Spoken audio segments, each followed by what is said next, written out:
Unë mendoj që ndikimi më i madh është rreth moshës 13-14 vjeç. Pra, shihet që në këtë moshë një fëmijë e konsideron, e pretendon që të ketë një smartphone, pretendon që ka një privatësi, që askush nuk duhet t'ia shohë, që askush nuk duhet t'i lexojë mesazhet, askush nuk duhet të ndërhyjë në atë që ai bën aty. Dhe ky është pretendimi i fëmijëve.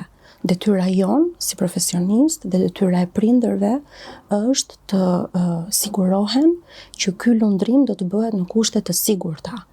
Pra, një fëmijë në atë moshë nuk e kupton pasojën apo rreziqet në të cilat ai e fut veten pa dashur, duke publikuar fotot e vetat, duke dhënë informacione sensitive, si për shembull adresën, apo duke nxjerrë online informacione për veten e tij.